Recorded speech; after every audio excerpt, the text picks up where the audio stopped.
الحمد لله رب العالمين والصلاة والسلام على سيد الأنبياء والمرسلين سيدنا محمد وعلى آله وأصحابه أجمعين، أما بعد، فأعوذ بالله من الشيطان الرجيم. بسم الله الرحمن الرحيم. وأعدوا لهم ما استطعتم من قوة ومن رباط الخيل ترهبون به عدو الله وعدوكم وآخرين من دونهم لا تعلمونهم الله يعلمهم. صدق الله العظيم. اللهم صل وسلم وبارك على سيدنا محمد وعلى آله وصحبه أجمعين. قابل قدر معزز بھائیوں، بزرگوں،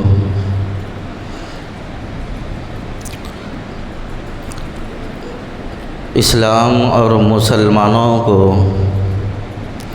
جن جن چیزوں سے غلبہ اور قوت ملتی ہے ان چیزوں کا استعمال کرنا یہ مسلمانوں کا ایک فریضہ ہے.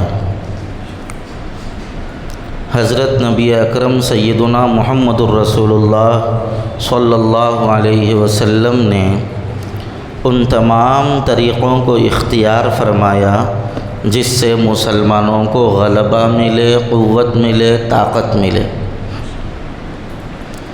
ہر موقع پر نبی اکرم صلی اللہ علیہ وسلم نے اسلام کی شان و شوکت کے لیے جد و جہد فرمائی اور اس دور کے تمام آلات کو، تمام ذرائع کو استعمال فرمایا جس سے اپنا پیغام، اپنی قوت لوگوں تک پہنچائی جا سکے. مکہ مکرمہ کے اندر حرم کے دامن میں، بیت اللہ کے دامن میں ایک پہاڑ تھا جس کو کوہ صفا کہا جاتا ہے. صفا کا پہاڑ، صفا اور مروہ دونوں آمنے سامنے دو بڑے پہاڑ ابھی بھی ہیں. تو کسی کو کوئی اہم بات کا اعلان کرنا ہوتا تو وہ اس پہاڑ کے اوپر چڑھ جاتا، پورے کپڑے اتار دیتا، مادرزاد ننگا ہو جاتا اور پورا ننگا ہو کر اگر کوئی چڑھتا تو لوگ اس کے ارد گرد جمع ہو جاتے تھے اور لوگوں میں یہ مشہور ہو جاتا تھا کہ اب کسی اہم چیز کا یہ اعلان کرنے والا ہے. گویا اس دور کا وہ میڈیا تھا.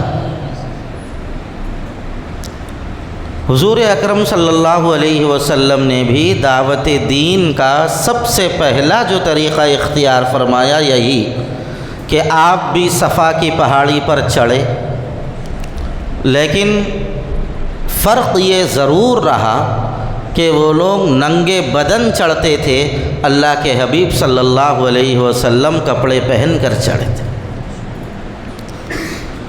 تو حضور علیہ السلام کے اس عمل سے دو چیزیں معلوم ہوتی.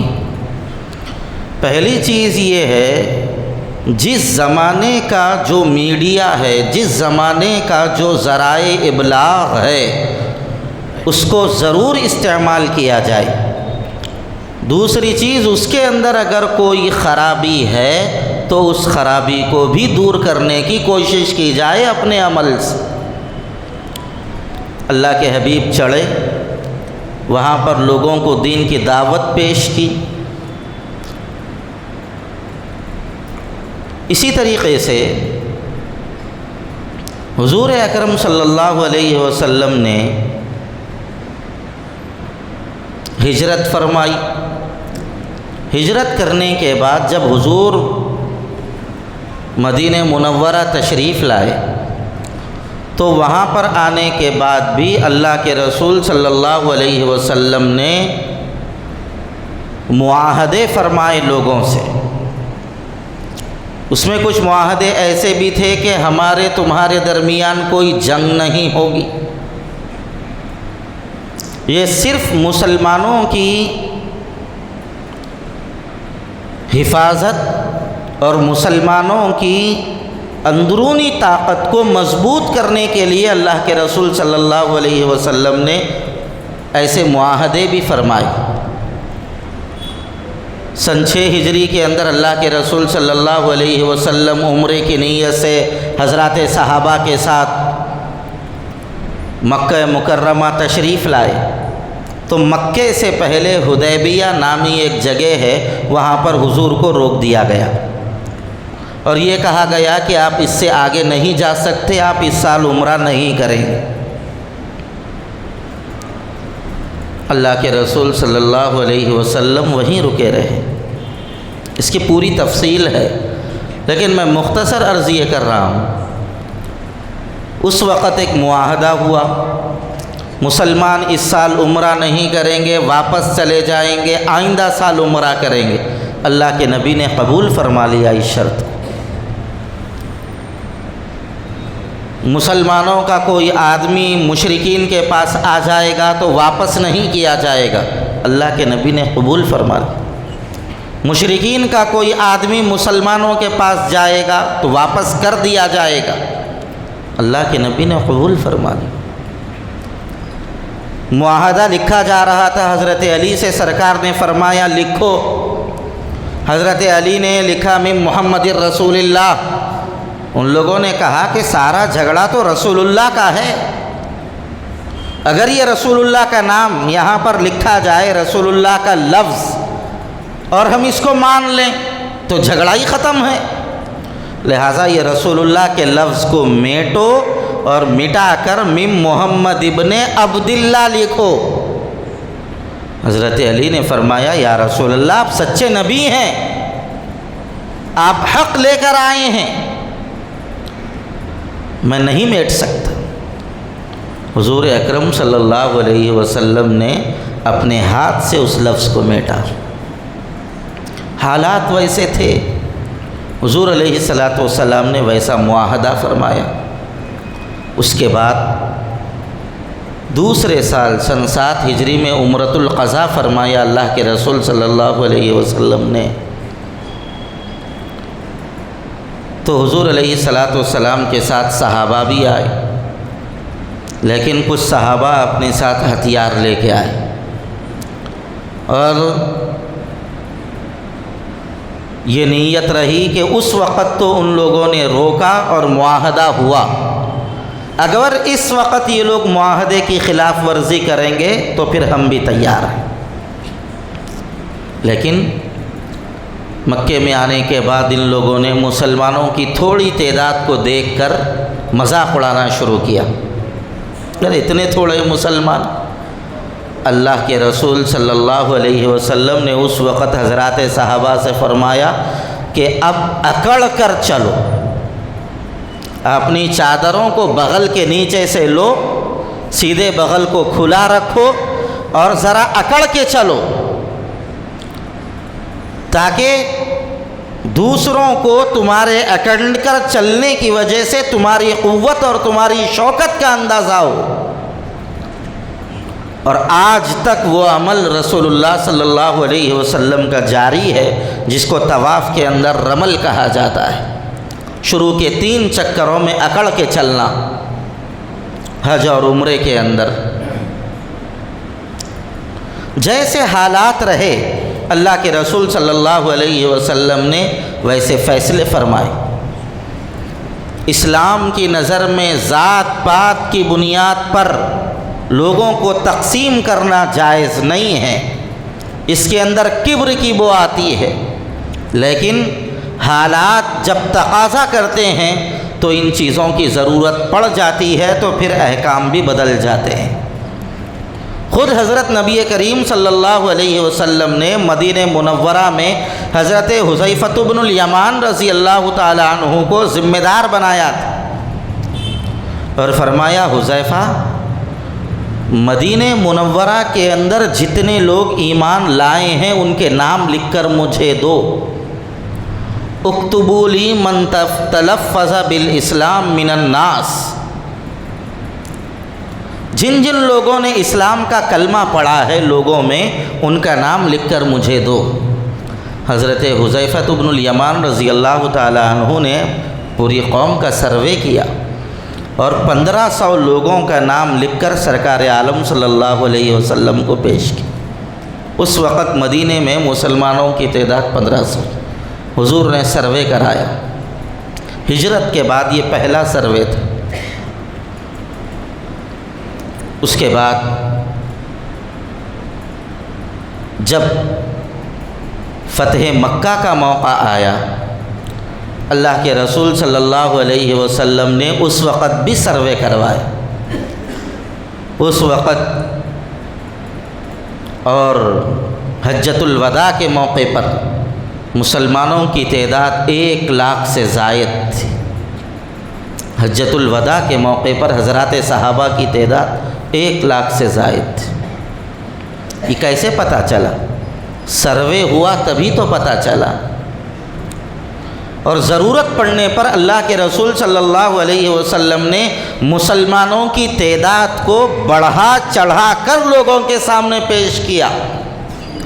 جب فتح مکہ کا موقع آیا تو مکے میں اس وقت جو سب سے بڑی طاقت سمجھی جاتی تھی وہ حضرت ابو سفیان کی تھی۔ حضرت ابو سفیان اس وقت تک اسلام نہیں لائے تھے۔ حضور صلی اللہ علیہ وسلم نے صحابہ سے فرمایا، تم کھلے میدانوں میں سے مت چلو۔ دستے متعین کیے اللہ کے نبی صلی اللہ علیہ وسلم نے، جوڑیاں بنائی۔ اس کے بعد حضور نے فرمایا صحابہ سے، پہلے یہ جوڑی چلے گی، پھر یہ جوڑی جائے گی، پھر یہ لوگ چلیں گے، پھر یہ دستہ چلے گا۔ اور حضور نے صحابہ کو ایک تنگ وادی سے گزرنے کا حکم دیا کہ چھوٹی جگہ سے گزرو، تاکہ ایک چھوٹی جگہ سے جاؤ گے تو بڑی تعداد تمہاری نظر آئے گی۔ صحابہ اسی طرح گزرے تاکہ مشرکین مکہ کو یہ پتہ چلے مسلمانوں کا اتنا بڑا لشکر جرار آ رہا ہے۔ حالات کے اعتبار سے اللہ کے نبی نے کام کیا۔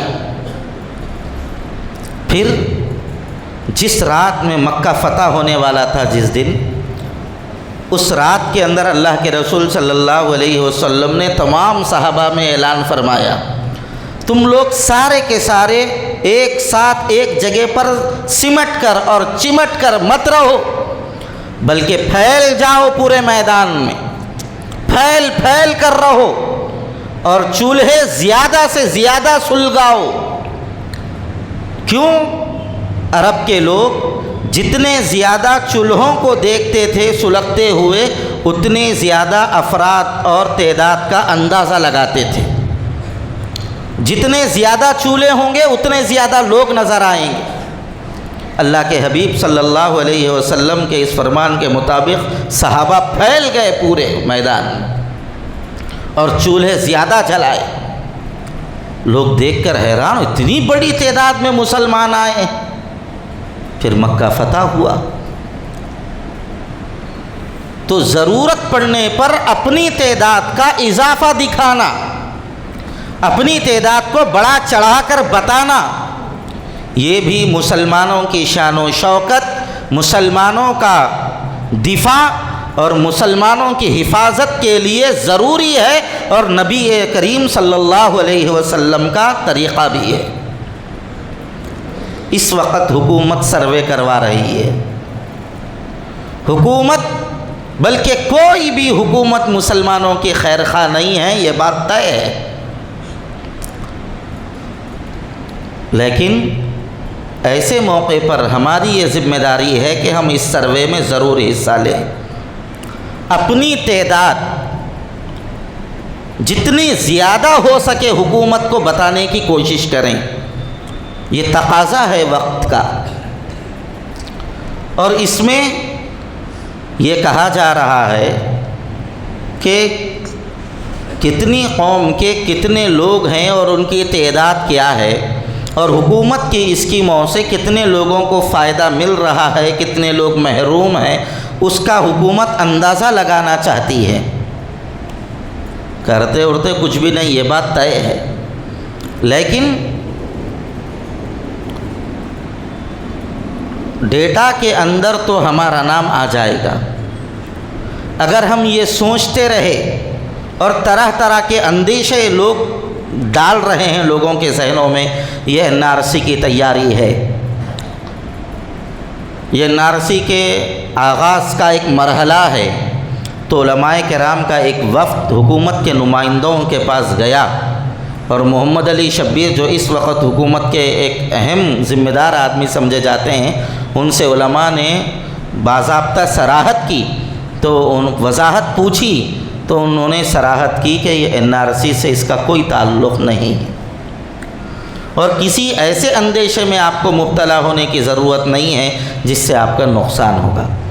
لیکن ایک سوال وہاں پر ابھی بھی بعض وکلاء اٹھا رہے ہیں کہ آپ سروے کرانا ہے، سروے کرائیے، ہمارا اکاؤنٹ نمبر کیوں لے رہے ہیں؟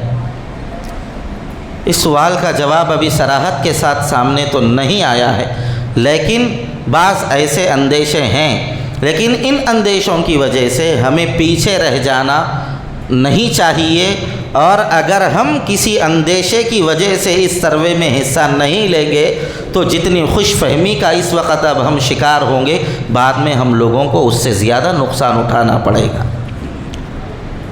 اس لیے یہ جو سروے اس وقت حکومت کروا رہی ہے، ہماری تعداد مسلمانوں کی زیادہ سے زیادہ اس ریاست کے اندر ہے، یہ بتانا بہت ضروری ہے، اس لیے کہ جس قوم کی تعداد زیادہ ہوتی ہے حکومت پہ اس کا اثر پڑتا ہے۔ حکومت کو سروں سے سروکار ہے، قابلیت سے کوئی لینا دینا نہیں ہے۔ 9 پاگل 10 پاگل ایک آدمی کو ووٹ ڈال دیے، اور 8 عقلمند ایک آدمی کو ووٹ ڈالے تو پاگلوں نے جس کو ووٹ ڈالا وہ جیت جائے گا، اور عقلمندوں نے 8 عقلمندوں نے جس کو ووٹ ڈالا ہے وہ ہار جائے گا۔ کیوں؟ عددی طاقت کا لحاظ کیا جاتا ہے جمہوری ملک کے اندر، یہاں پر صلاحیت وغیرہ نہیں دیکھی جاتی، اس لیے تعداد ہماری بڑھ کے نظر آئے، اس کا بھی ہم لوگوں کو اہتمام کرنے کی ضرورت ہے۔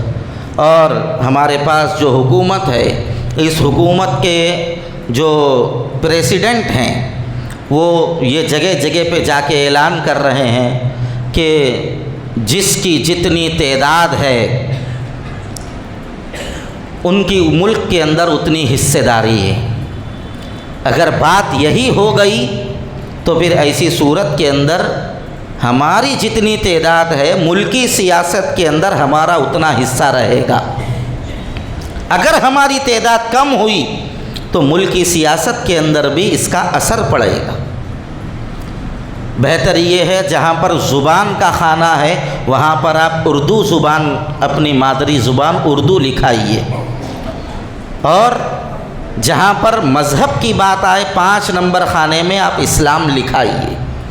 اس کے بعد اسلام کے بعد مسلمانوں میں آپ کس کیٹیگری کے ہیں، BCE لکھائیے، چاہے آپ سید ہوں، چاہے آپ شیخ ہوں، چاہے آپ پٹھان ہو۔ ذرا اس بات کو بہت اچھی طریقے سے ذہن میں رکھنے کی ضرورت ہے۔ بہرحال یہ جو سروے ہو رہا ہے یہ ہماری عددی طاقت کے مظاہرے کے لیے بہت ہی اہم ترین موقع ہے، اس لیے ہم ضرور اس سروے کے اندر حصہ لیں۔ آگے جو مراحل ہوں گے اللہ مالک ہوگا، پھر اس کو دیکھا جائے گا، لیکن اس وقت سارے دانشوران، ماہرین قانون اور علماء سب یہ کہہ رہے ہیں کہ اس سروے میں ہم لوگوں کو حصہ لینا چاہیے، اور اگر ہم کسی اندیشے کی وجہ سے نہیں لیں گے تو بعد میں اس کا نقصان ہم لوگوں کو ہوگا۔ اللہ ہم لوگوں کو صحیح علم و عمل کی اپنے کرم سے توفیق عطا فرمائے۔